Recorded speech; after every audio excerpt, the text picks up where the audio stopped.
Now let's do it and stop before we get to butter.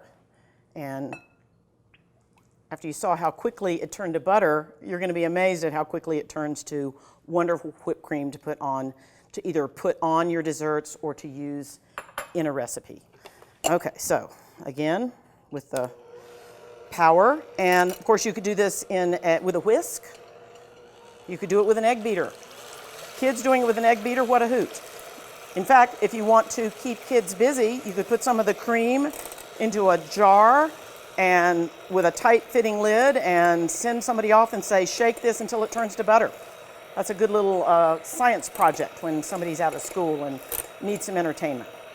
Okay, so this is thickening. I'm using confectioner's sugar, powdered sugar. I've been told that makes the whipped cream hold a little bit better, not deflate as quickly. Some people use superfine sugar. Brown sugar makes what's called, oh, it's getting thick. Got to get this in. Sorry, talking too much. I'm going to put in go ahead and put that in so I make sure I get everything in. And now I'm going to turn it off and stop and mix.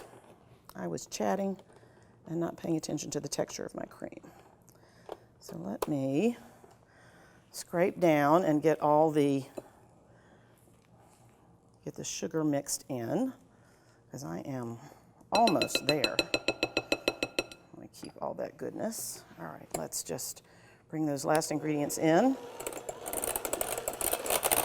Smooth it out, rattle, rattle, and we're good. Perfect. You can do whipped cream ahead of time. It's so fast. Let's say if I were taking a dessert, if I were going to a covered dish supper and I wanted to do whipped cream, I often take my little hand mixer and the cream and the beaters in a bowl and just do it right there in the kitchen, because I just love doing it at the last minute, and then I don't have to transfer it to anything, and I don't have to worry about it losing its oomph. Okay, so I'm just going to push this around to the side. Now this is a perfect, if you are a piper, if you like to pipe things with a pastry bag, see how thick this is? This would pipe beautifully. You could make little rosettes or stars, but I'm just all about covering up the pie so that it looks luscious and glorious. And I'm just coming around to the sides. Now, you could also just plop it in the middle and let some of the pie show. And you could even just pass the cream at the table. Although I kind of like to say, this goes with whipped cream, here it is. Would probably be my way. Okay, I've got it all covered. I'm just going to swirl it around a little bit.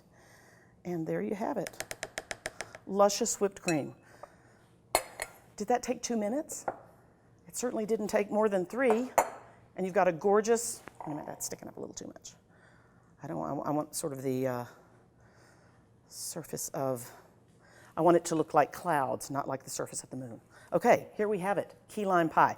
I would put this in the fridge for, about a half an hour would be nice. If I had to serve it right away, I could, but this is going to hold. So if you wanted to do this right as you sat down to dinner, it's going to just be perfectly chilled when you bring it out after a meal.